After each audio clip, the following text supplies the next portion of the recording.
కాళ్లలో నొప్పి, నరాల వాపు వంటి లక్షణాలతో బాధపడుతున్నారా? వెరికోస్ వెయిన్స్ లో అత్యాధునిక చికిత్స ఏవిస్ వాస్కులర్ సెంటర్. నమస్కారం అండి. నేను డాక్టర్ కళ్యాణ్ చక్రవర్తి, కన్సల్టెంట్ సైకియాట్రిస్ట్.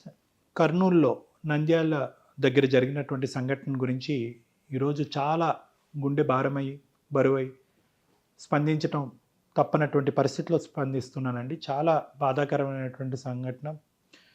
ఆ తల్లిదండ్రులని ఆ భగవంతుడు ఏ విధంగా ఓదారుస్తాడో అర్థం కానటువంటి పరిస్థితి. ఎన్ని మాటలు చెప్పినా కూడా వాళ్ళని ఓదార్చలేనటువంటి ఒక చాలా బాధ కలిగేటటువంటి, చాలా ఎన్ని మాటలు చెప్పినా ఏమి ఇచ్చినా కూడా ఆ బాధను తీర్చలేనటువంటి ఒక భయంకరమైనటువంటి సంఘటన. ఆ 8 ఏళ్ల పాప ఎంత మానసికపరమైనటువంటి క్షోభను అనుభవించుంటుంది, ఎంత బాధ, ఎంత నొప్పిని అనుభవించుంటుంది.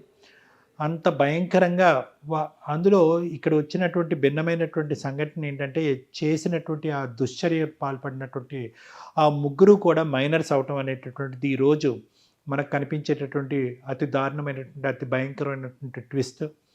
అయితే ఒక సైకియాట్రిస్ట్గా నేను దీన్ని ఏ విధంగా చూస్తాను అనేది చాలామంది వెయిట్ చేస్తూ ఉంటారు. ఆ పిల్లలు ఎవరైతే ఉన్నారో ఆ ముగ్గురు మైనర్స్, అంటే 6th 7th చదివేటటువంటి ఆ పిల్లలు అసలు ఒక 8 ఏళ్ళ ఆడపిల్లని ఏ విధంగా మానభంగం చేసుంటారు, అంటే ఏ విధంగా రేప్ చేసి ఆ అమ్మాయిని హత్య చేసుంటారు అనేది ఇక్కడ ప్రధానమైనటువంటి అంశం. అంటే వీళ్ళని మైనర్స్ కింద చూడాలా, వీళ్ళ సైకలాజికల్ మెంటల్ స్టేట్ ఎలా ఉంది, వీళ్ళని కోర్టులు ఏ విధంగా శిక్షిస్తాయి అనేటటువంటిది ముఖ్యమైనటువంటి అంశాలు. అసలు వీళ్ళు ఎలా ప్రేరేపితం అవుతున్నారు, అసలు ఇలాంటి దుశ్చర్యకి వీళ్ళు ఎందుకు ఈ విధంగా ఆలోచిస్తున్నారు, ఎందుకు ఇలా పక్కదో పడుతున్నారు, చదువుకుంటూ ఆడుతూ పాడుతూ ఉండేటటువంటి వాళ్ళు అసలు సెక్స్ పరమైనటువంటి ఆలోచనలు ఇంత చిన్న వయసులో వస్తాయా, వస్తే గిస్తే కనుక వాళ్ళు ఇంత భయంకరంగా ఆ కోరికల్ని తీర్చుకోవాలనేటటువంటి ఆలోచన ఎందుకు వస్తుంది అనేటటువంటి ఇక ప్రధానంగా మనకు ఏర్పడేటటువంటి ఒక సమస్య. ఎందుకంటే దీన్ని మనం ఈరోజు అడ్రస్ చేయకపోతే, అంటే సైకలాజికల్గా ఇలాంటి అంశాన్ని మనం అడ్రస్ చేయకపోతే, ఇలాంటి అంశాలు రానున్న రోజుల్లో ఇంకా పునరావృతం అవడానికి చాలా అవకాశాలు ఉంటాయి. పిల్లలు స్కూల్కి వెళ్ళేది చదువుకోవటానికి, హ్యాపీగా ఎంజాయ్ చేయటానికి. అదే ఉద్దేశంతో ఈ 6 నుంచి 7 సంవత్సరాలు ఈ దుశ్చర్య పాల్పడినటువంటి, ఈ క్రూరంగా వ్యవహరించినటువంటి పిల్లలకి వర్తిస్తుంది. అన్యపుణ్యం తెలియనటువంటి ఆ 8 సంవత్సరాలు చనిపోయినటువంటి ఆ అమ్మాయికి కూడా వర్తిస్తుంది. అందరినీ నమ్మాలి, అందరి మధ్యన సంతోషంగా ఉండాలి, హ్యాపీగా ఎటువంటి బరువు బాధ్యతలు లేకుండా చదువుకుంటూ ఆడుతూ పాడుతూ పెరగాలనేటటువంటి వాళ్ళకి ఇటువంటి ఆలోచనలు ఎక్కడి నుంచి వస్తున్నాయి? అయితే వీళ్ళని ఏ విధంగా శిక్షించాలి, కోర్టు ఏ విధమైనటువంటి మైనర్స్ మీద చర్యలు తీసుకోవాలి అనేటటువంటిది అది లీగాలిటీకి సంబంధించినటువంటి అంశం. మనకు ఉండేటటువంటి ఆవేశంతో వాళ్ళని చంపాలి, ఎన్కౌంటర్ చేయాలి, ఇలాంటి రకరకాల ఆలోచనలు వచ్చినా కూడా న్యాయం, చట్టం అది చేయవలసినటువంటి పనులు అది చేసేటటువంటి విధంగా ఒక మైనర్ పిల్లల్ని ఏ విధంగా చేయాలనేటటువంటి విధంగా అది ముందుకు పోతూనే ఉంటుంది. అయితే ఈ పిల్లల్లో వచ్చినటువంటి ఈ మార్పు ఏంటంటే ఖచ్చితంగా చాలా వరకు 100కి 90% ఇది స్కూలు యాజమాన్యం కానీ, పేరెంట్స్కి కానీ, లేదంటే మన మీడియా పరమైనటువంటి ఈ సోషల్ మీడియా పరమైనటువంటి విపరీతంగా మొబైల్ ఫోన్లో ఎక్స్పోజ్, అంటే ఆ వయసుకు మించినటువంటి ఎక్స్పోజర్ వల్ల ఏర్పడేటటువంటి పరిస్థితిగా మనం గుర్తించాలి. ముందుగా మీడియా ఆర్ సోషల్ మీడియా గురించి మనం మాట్లాడుకుందాం. Accessibility to mobile phones, smart phones అనేటటువంటి చౌక అయిపోవటం, ఇంటర్నెట్ అనేటటువంటిది విచ్చలవిడిగా ఎక్కడ పడితే అక్కడ అవైలబిలిటీ ఉండటం, వెబ్సైట్స్ మీద నియంత్రణ లేకపోవటం, ఏ వెబ్సైట్స్ అన్నా కూడా ఏ వయసు పిల్లలు అన్నా కూడా చూసేదానికి అవకాశం కలిగించడం, అందులో ముఖ్యంగా ఈ పార్న్ వెబ్సైట్స్ అనేటువంటి విచ్చలవిడిగా కనిపించడం, ఈ సోషల్ మీడియాలో ఏంటంటే వీటికి పిల్లలు బాగా ఈజీగా ఎక్స్పోజ్ అవటం, ఆ వెబ్సైట్స్లోకి వెళ్ళటానికి ఎటువంటి లెజిస్లేచర్ కానీ, ఒక నియంత్రణ కానీ, ఒక కట్టుదిట్టమైనటువంటి పరిస్థితి కానీ లేకపోవటం వల్ల ఈ హార్మోన్స్ ప్రభావితమైనటువంటి ఈ టీనేజర్స్ కేవలం ఇవి చూసి ప్రేరేపితమయ్యి దానివల్ల ఆ హార్మోనల్ డిస్టర్బెన్స్ వల్ల మేము కూడా వెళ్ళి అది ఎక్స్పెరిమెంట్ చేస్తే తప్పేముంది అనేటటువంటి ఆలోచనతో వాళ్ళు ఉండటం, ఇటువంటి జరిగేటటువంటి అంశాలు చాలా కామన్గా చూపెట్టేటటువంటి ఈ పార్న్ సైట్స్ కానీ, వీడియోస్ కానీ, ఇవన్నీ చాలా నార్మల్. ఇందులో ఏం కొత్తది ఏమీ లేదు, ఇది అంత న్యాచురల్, ఇది ప్రతి చోట జరుగుతుంది, ఈ వయసులో మీరు అనుభవించకపోతే ఏ వయసులో మీరు అనుభవించలేరు అనేటటువంటి రాంగ్ ఇంప్రెషన్, రాంగ్ ఐడియా అనేటటువంటిది ఈ పిల్లల వయసులో, ఈ వయసులో ఉండేటటువంటి పిల్లల యొక్క మైండ్లో అది నాటుపోయేటటువంటి విధంగా చాలా ఇన్ఫ్లుయెన్షియల్గా ఉండేటటువంటి కొన్ని వీడియోస్కి ఈ పిల్లలు రిపీటెడ్గా ఎక్స్పోజ్ అవటం. ఇందులో క్రిమినల్గా థింక్ చేసేటటువంటి కొంతమంది పిల్లలైతే కనుక నేను క్రిమినల్గా థింక్ చేయటమే కాదు, పక్క వాళ్ళకు కూడా ఆ విధంగా ఆలోచించడం తప్పు లేదు అని చెప్పి ప్యాసివ్గా, అంటే ఆ ఇష్యూ గురించి పెద్ద అవగాహన లేనటువంటి పిల్లలను కూడా ఈ క్రిమినల్ మైండ్ సెట్తో ఉండేటటువంటి వాళ్ళు ఇన్ఫ్లుయెన్స్ చేయటం. అంటే ఇక్కడ 3 గ్రేడ్స్లో మీరు చూడండి. ఒకటి, క్రిమినల్ మైండ్ సెట్తో ఉండేటటువంటి ఆ పిల్లలు ఆ వీడియోస్ చూడటం, ఆ వీడియోస్ బట్టి ప్రేరేపించబడటం, ఇన్ఫ్లుయెన్స్ అవ్వటం, తర్వాత ఆ వీడియోస్ని తీసుకెళ్ళి, అంటే ఆ వీడియోస్లో జరిగేటటువంటి చర్యల్ని మనం రియల్ లైఫ్లో కూడా ఎంజాయ్ చేయాలి అనేటటువంటి విధంగా ఆ విధంగా డైవర్ట్ అవటం, తర్వాత ఆ వీడియోస్లో వాళ్ళు చూసింది, వాళ్ళు ప్రేరేపితమైనటువంటి అంశాలని వేరే పిల్లలకి నేర్పించడం. వీళ్ళని ప్యాసివ్ గ్రూప్ అంటారు. వీళ్ళు అమాయకులు, దీని గురించి పెద్ద తెలియనటువంటి పిల్లలు. ఇన్ఫ్లుయెన్స్ చేయటం, వాళ్ళ యొక్క తోడ్పాటు కూడా తీసుకోవటం. కేవలం వీడియోస్ చూడటం ఒక్కటే సరిపోదు, దానికి పైమెట్టుగా మనం దీన్ని తీసుకెళ్ళి ఆచరించాలి అనేటటువంటి విధంగా ఒక ఆలోచనలోకి వెళ్ళటం.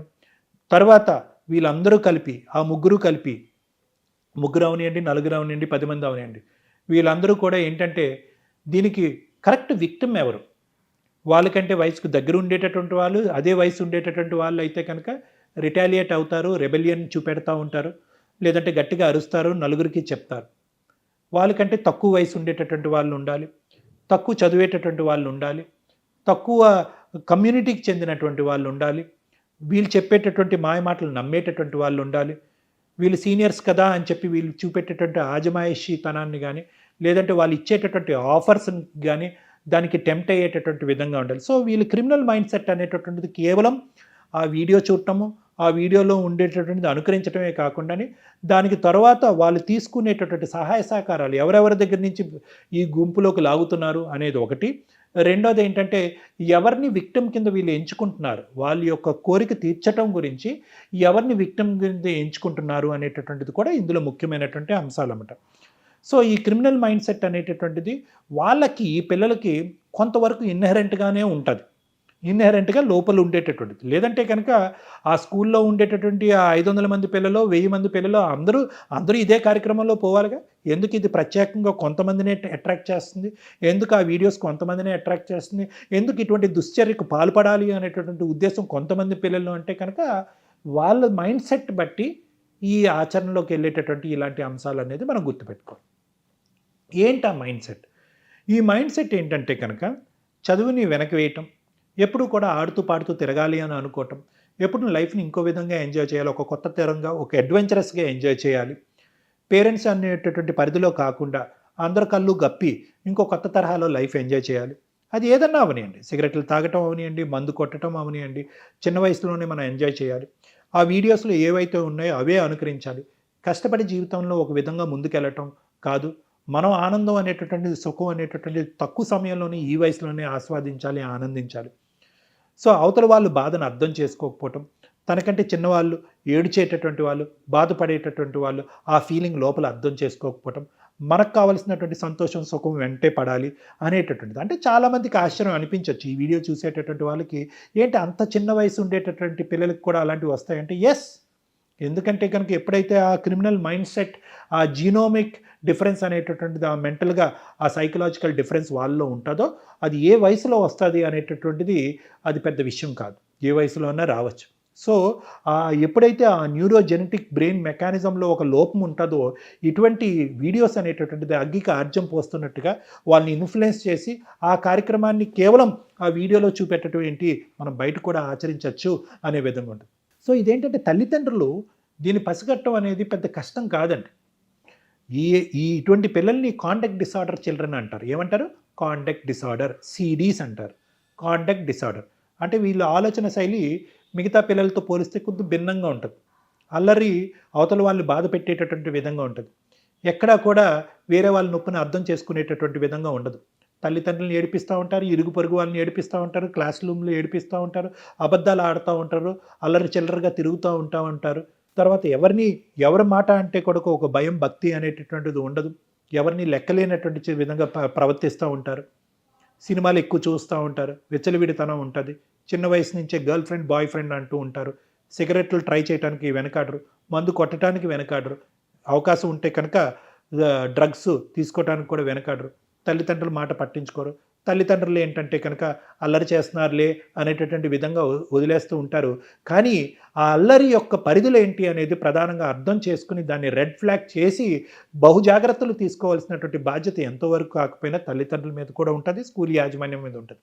అంటే ఈ చిన్నపాటి అల్లర్లే అంటే ఆడపిల్లల్ని వెక్కిరించడం, ఆడపిల్లని ఏడిపించడం, బూతు మాటలు మాట్లాడటం, స్కూల్ మానేయటం, డుమ్మా కొట్టడం, బయట పచారులు తిరగటం, ఇలాంటివి ఏవైతే అంశాలు ఉంటాయో అవి గమనించాలి.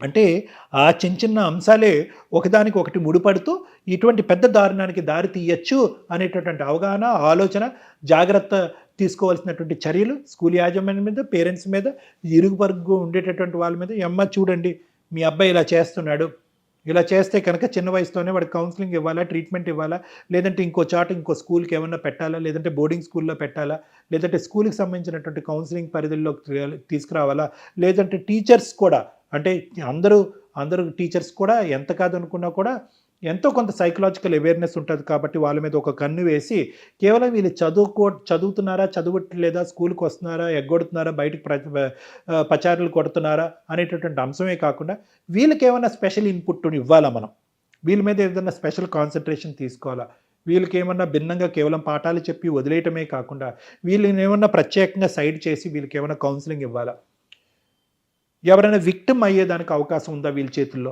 ఎవరైనా బాధితుల్లో పడతారా, వీళ్ళు కేవలం మాటల వరకేనా లేదంటే రేపొద్దున చేతల వరకు పోతుందా అనేటటువంటి అనుమానాస్పదమైనటువంటి క్వశ్చనబుల్ థాట్ ప్రాసెస్ అనేటటువంటి అటువైపు టీచర్స్కి, స్కూల్ యాజమాన్యం కానివ్వండి, లేదంటే ఇంట్లో పేరెంట్స్కి ప్రత్యేకంగా కూడా ఉండాలి. ఇదేదో సరదాగా అల్లరి చేస్తున్నాడులే, వీడు అబ్బాయి కాబట్టి అల్లరి చేయొచ్చు, అబ్బాయి కాబట్టి తిరగచ్చు, అబ్బాయి కాబట్టి చదవకుండా ఇలా వదిలేయచ్చు అనేటటువంటి ధోరణి, అటువంటి ఆలోచన శైలి ప్రధానంగా తల్లిదండ్రులు ఉండకూడదు. ఎందుకంటే మొక్కగా వంగంది మానే వంగున అంటారు.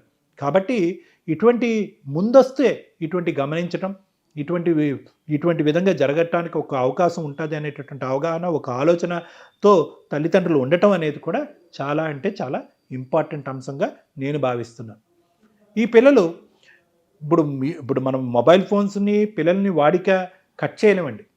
కానీ మొబైల్ ఫోన్స్ వాడేటప్పుడు పిల్లలు ఏ తరహాలో వాడుతున్నారు, దేనికి వాడుతున్నారు అనేటటువంటి పర్యవేక్షణ అనేటువంటి తల్లిదండ్రులు ఉండటం అనేది, వాళ్ళు ఎటువంటి వెబ్సైట్లోకి వెళ్తున్నారు, ఎటువంటి అంశాలు చూస్తున్నారు, వాళ్ళు ఒకప్పుడు చూస్తూ ఉంటే కనుక వాటిని బయటకు వచ్చిన తర్వాత అంటే బయట ప్రపంచంలో వాళ్ళు దాన్ని ఏ విధంగా చూస్తున్నారు, ఏ విధంగా దాన్ని ఒక అలవాటు కింద చేసుకుంటున్నారు, ఏ విధంగా అది ఆచరించడానికి ట్రై చేస్తున్నారు, వీళ్ళు స్కూల్స్కి వెళ్తున్నారా, పుస్తకాలు తీస్తున్నారా, చదువుతున్నారా, వేరే ఆడపిల్లలతో ఎలా వ్యవహరిస్తున్నారు, వీళ్ళ ఇంట్లో ఏమన్నా డబ్బులు తీస్తున్నారా, డబ్బులు దొంగతనం చేస్తున్నారా, ఇతరతర అలవాట్లలోకి ఏమన్నా వెళ్తున్నారా అనేటటువంటిది తూతూ మంత్రంగా పైనే వదిలేయకుండా కొద్దిగా లోతుగా పిల్లల్ని పర్యవేక్షించి అటువంటి పిల్లల్ని కౌన్సిలింగ్ కానీ ట్రీట్మెంట్ తీసుకెళ్లవలసినటువంటి అవసరం ఉంది. అదేవిధంగా ఏంటంటే ఇందాక నేను చెప్పాను కదా, 4 పిల్లలు ఉంటారు, ఒకరిని ఇన్ఫ్లుయెన్స్ చేస్తారు అని చెప్పి, ఆ ప్యాసివ్ క్యాండిడేట్ విషయంలో కూడా మనం జాగ్రత్తగా ఉండాలి. అంటే అమాయకత్వంతో కూడేటటువంటి ఆలోచన శైలితో ఉండేటటువంటి మిగతా పిల్లలు ఎవరైతే ఉన్నారో వాళ్ళు కూడా ఈ రొంపులోకి లాగబట్టము, ఈ లూపులోకి వెళ్ళిపోవటము, వాళ్ళు కూడా ఇరుక్కుపోవటం, ఇలాంటి తప్పు పనులు, ఇంత భయంకరమైనటువంటి దారుణమైనటువంటి పనులు చేయటం అనేది జరుగుతూ ఉంటుంది. ఇప్పుడు ఈ నంద్యాల సంఘటనలో ఇటువంటి మానసిక శైలి ఉండేటటువంటి పిల్లలే ఉన్నారు అనేది నా గాఢమైనటువంటి నమ్మకం. దాంతోపాటు ఏంటంటే ఓకే, మానభంగం చేశారు, ఎంత దారుణమైనటువంటి ఒక పసిబిడ్డని ఆ విధంగా అంత దారుణమైనటువంటి సంఘటనకి లోన్ చేశారు అనేటటువంటి ఆలోచన శైలి ఒకటైతే కనుక వాళ్ళని చంపేయాలి అనేటటువంటిది, అంటే అసలు రక్తం చూడటానికే భయపడేటటువంటి ఆ వయసులో చంపేయాలి అనేటటువంటి ఆలోచన శైలికి ఎలా వస్తారు అంటే కనుక ఇవన్నీ కూడా చైన్ రియాక్షన్స్ అండి. మానభంగం చేయటం ఒక చిన్న బిడ్డని, ఆ వయసు పిల్లని మానభంగం చేయటం అనేటటువంటి ఒక ఎత్తు అయితే కనుక చంపేయచ్చా అంటే కనుక ఇవన్నీ ఇమిటేటివ్ సైకాలజీ అంటూ ఉంటారు. ఖచ్చితంగా దానికి సంబంధించినటువంటి అంశాల గురించి వాళ్ళు ఎంతో కొంత రెక్కి చేసి ఉంటారు. ఒకప్పుడు ఈ అమ్మాయి అరిస్తే ఏం చేయాలి అనేటటువంటిది ఆలోచించుంటారు. ఒకప్పుడు అరిస్తే కనుక ఏ విధంగా చంపేయాలి అనేటటువంటి దానికి సంబంధించినటువంటి గూగుల్ చేయటం కానీ వీడియోస్ కూడా వీళ్ళు చూసుంటారు. ఒకప్పుడు ఆ అమ్మాయి బలాత్కరించినప్పుడు నేను చెప్పను అంటే కనుక ఆ అమ్మాయిని ఏం చేయాలి, నేను నా తల్లిదండ్రులకి చెప్తాను అంటే కనుక ఏం చేయాలి, ఒకప్పుడు ఆ చేసేటటువంటి ఆ ప్రక్రియలో యాక్సిడెంటల్గా ఆ అమ్మాయి చనిపోతే కనుక ఏ విధంగా ఏం చేయాలి. సో ఈ విధమైనటువంటి రెక్కి కానీ, ఈ విధమైనటువంటి ఆలోచన శైలి కానీ, ఈ విధంగా అంశాలు కానీ ఆ స్థాయిలో పిల్లలకు వస్తాయా అనేటటువంటి ఆలోచనని మనం తీసి పక్కకు పెట్టేసేయాలండి. ఆ స్థాయిలో పిల్లలకి ఖచ్చితంగా వస్తాయి అనేటటువంటి ఈ సంఘటనలు బట్టి మనం అందరం తెలుసుకుని ఒక విధంగా అందరూ జాగ్రత్త పడటం అనేటటువంటిది అవసరం. ఎందుకంటే ఇది ఏ ఇంట్లో అన్నా జరగచ్చు, అది పల్లెటూరులో అన్నా జరగచ్చు, మారుమూల ప్రాంతంలో అన్నా జరగచ్చు, నంద్యాల దగ్గర నుంచి అప్పుడు చూసినటువంటి ఆ విలేజ్లో అన్నా జరగచ్చు, లేదంటే ఇటువంటి పట్టణాల్లో అన్నా జరగచ్చు. కాబట్టి దీనికి ముఖ్యంగా కావాల్సింది ఏంటంటే ఒక అవగాహన అనేది చాలా అవసరం. దాంతోపాటు కొన్ని స్టెప్స్ టు రియాక్ట్ అనేటటువంటిది. ఏదో చిన్నపిల్లలు చేసేస్తున్నారు, ఏదో అబ్బాయిలు చేసేస్తున్నారు అన్నట్టు కాకుండా ప్రత్యేకంగా ఇలాంటి డైవర్ట్ అవుతున్నటువంటి ఇటువంటి పిల్లల్ని మనం అందరం కొన్ని ఇండికేటర్స్ ద్వారా క్యాచ్ చేసి వాళ్ళకి ట్రైనింగ్ చేసి ఇలాంటి అనర్థాలని అవాయిడ్ చేసేటటువంటి ప్రక్రియలో మనకు ముందుకెళ్ళటానికి అవకాశం ఉంటుంది. అంటే ఏంటంటే స్కూల్ మానేయటాలు, అల్లరి చిల్లరగా తిరగటాలు, వేరే వాళ్ళని ఏడిపించటాలు, అడ్వెంచరస్ యాక్టివిటీస్ చేయటాలు, చదువు అంటే ఇష్టం చూపెట్టకపోవటము, అందరినీ ఏడిపిస్తూ వాళ్ళు ఆస్వాదించడము, ఏదో హీరోస్ లాగా ఉండటానికి ప్రయత్నం చేయటము, వేరే వాళ్ళు బాధను అర్థం చేసుకోకపోవటము, ఒక సీక్రెట్ లైఫ్ని ఉండాలి అని అనుకోవటము, తర్వాత ఏంటంటే కనుక ఏదన్నా ఒక తప్పు చేసిన తర్వాత దాని పరిణామం గురించి పెద్ద పట్టించుకోకుండా ఉండటం.